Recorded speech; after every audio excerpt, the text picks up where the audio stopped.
Sigurado may dahilan tayo pag tayo'y galit sa isang tao. Dahil ba kahit na nananahimik ka, sinasama ka sa chismis niya? Dahil ba pagod ka na nga, uutusan ka pa, lalo kang pinapagod? Dahil ba inaabuso yung kabaitan mo? Dahil ba pinagsisinungalingan ka at pinagtaksilang ka? Dahil ba napakayabang ng taong yan at minamaliit ka? Dahil ba napaka-selfish niya at hindi man kinukonsider minsan na nasasaktan ka na pala niya? O dahil ba siya na nga yung gumawa ng mali, binabaliktad, ikaw pang sinisisi? Meron tayong palaging dahilan para magalit sa iba. Amen? At minsan, valid naman, tama naman, na tayo'y magalit o mainis sa ibang tao. Pero minsan, aminin din natin na tayo po ay naiinis at nagagalit sa isang tao na wala naman talagang dahilan. Wala naman siyang sinasabing masama, pero naiinis ka sa kanya. Wala naman siyang kasalanan na ginawa sa iyo, pero ayaw mo siyang nakikita. Hindi ka naman niya talaga sinaktan, pero kumukulo yung iyong dugo sa kanya.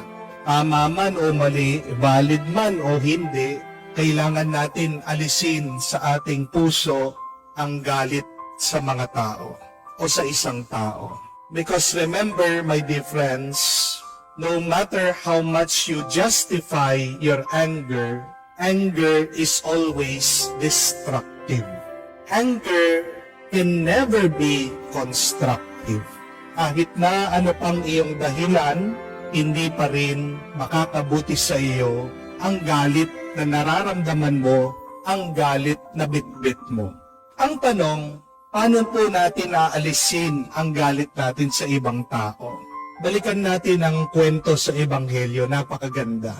Dahil meron din isang taong nagalit, kahit na gumawa ng mabuti, nagpagaling ang ating Panginoon. Ito pong namamahala ng sinagoga, nagalit dahil daw nagpagaling ang ating Panginoon sa araw ng pagpapahinga. Nalabag naman talaga sa batas ng mga Hudyo. Pero anong ginawa ng ating Panginoon para maalis yung kanyang galit? Ano ang sinabi niya? Diba, kahit na araw ng pagpapahinga, inaalis nyo sa pagkatali yung inyong mga alaga para makainom sila. Itong babaeng ito, 18 years na nakatali sa kanyang paralysis, sa kanyang sakit. Hindi ba karapat-dapat na siya ay gumaling sa araw ng Sabat, sa araw ng Panginoon? Ano yung ginawa ng ating Panginoon doon? Binigyan niya ng muka ang awa. Para ikaw ay maawa, kailangan bigyan mo ng muka ng tao. In other words, our Lord humanized that sick person. Kasi tandaan po natin, pag nawawala yung muka ng tao, hindi ka maaawa sa kanya. Bakit po sa tingin nyo, nung pang World War II, gerang pandaigdig, ito po mga German, mga Nazi, ang dami po nilang napatay na mga Hudyo. Kasi hindi po nila nakikita na sila'y tao. Para sa mga Nazi German, ang mga Hudyo ay daga na kailangan patayin. Tingnan niyo po yun. Nawala yung mukha ng tao, kaya nga napakadali sa kanila ang kumitil ng buhay. At ganyan din po yung problema natin ngayon. Kaya may gera sa Middle East. Bakit napakadali para sa mga Israeli na bombahin ang mga Palestinian? Nakaramihan po sa mga namamatay, mga baby, mga bata, babae, matatanda, mga sibilyan. Kasi kung papakinggan niyo po, yung pananalita, kung pag-aaralan niyo pag-iisip ng mga Hudyo ngayon doon sa Israel, hindi naman po lahat, karamihan.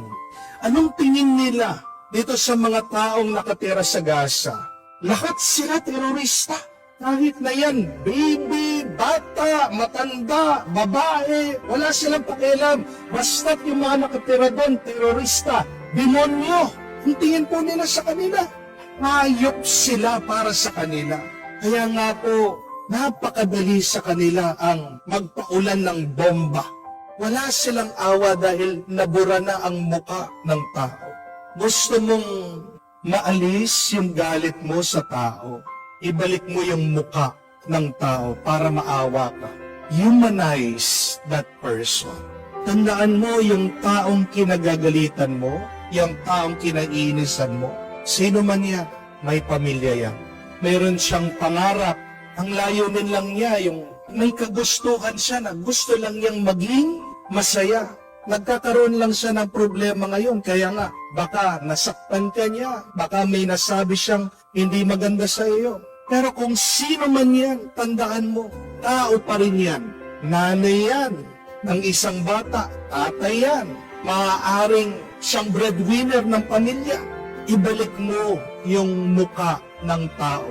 Bigyan mo ng muka yung iyong awa dyan sa taong kinagagalitan mo. Alisin mo sa isip mo yung mga pangit na naging paghuhusga mo sa kanya. Sinasabi mo na demonyo siya, hayop siya. Try to remember that person is still a human being. Isa pa nga pong magandang paraan para maawa tayo sa iba, ano po? Use the golden rule. At ano po yung golden rule kung maalala niyo? Do unto others what you want them to do unto you. Gawin mo sa iba kung ano yung gusto mo gawin nila sa iyo. Anong ibig sabihin nun? Imagine yourself at the shoes of that person. Put yourself in the position of that person. Ibig sabihin, isipin mo, kung ikaw yun, paano mo gusto na tratuhin ka? Kung ikaw yun, subukan mo na lumakad dun sa kanyang buhay. Minsan makikita mo yung dahilan bakit ganyan yung tao. Bakit masama ang ugali niya. Hindi mo alam na meron siyang kapamilya na may sakit, na-stress siya. Hindi mo alam ng taong yan, patong-patong yung kanyang utang. Hindi mo alam yung taong yan, insecure sa kanyang mga kapatid dahil napag-iwanan na siya. Hindi siya nakapag-aral, pinag-aral niya yung mga kapatid niya. Ngayon, siyang nahuli. Naghihirap pa rin siya habang yung mga kapatid niya, yumaman niya. Di ba ba? Baka hindi rin natin alam, yung taong yan, may sakit siya, tinatago lang niya. O baka nagni-midlife. Meron mga pangarap na tanda-tanda na niya, hindi pa niya naabot. Try to walk at the shoes of others. Imagine yourself being in the position, in the life of that person. Binibigyan mo ng muka, binabalik mo yung pagkatao ng tao. At pag na-realize mo na tao din siya, kamukha mo din siya, di ba?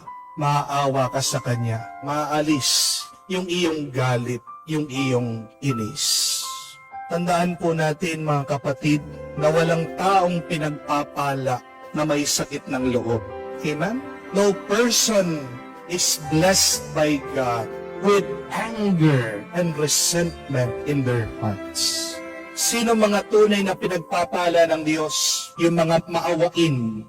Nababasa niyo po yan sa beatitude ng ating Panginoon. Di po ba? That blessed are the merciful. They will be shown mercy. Gusto mong maawa ang Diyos sa iyo? Maging maawain ka, mahabagin ka naman sa iba. Bago ka magalit sa iba, suspend your judgment. Remove your opinions about other people. Stop looking at them badly. Hindi po halimaw ang ibang tao, hindi demonyo ang ibang tao. Maaaring meron silang masamang ginagawa. But at the very core, sa pinakapuso ng tao, pinapaalala din sa atin ng Biblia na tayo pa rin ay anak ng Diyos. Kaya nga ang ating Panginoon, siya'y namatay para sa atin dahil ang mga anak ng Diyos gusto pa rin niyang maibalik sa langit makasama ng kanyang Ama. All of us deserve to be saved. Naway maawa tayo sa iba kung maalala natin, kamukha natin sila, tao din pala sila, may mukha yan. nakakaranas din yan ng sakit, hirap kamukha mo. Kaya nga, huwag mong papahirapan ng iba sa iyong galit.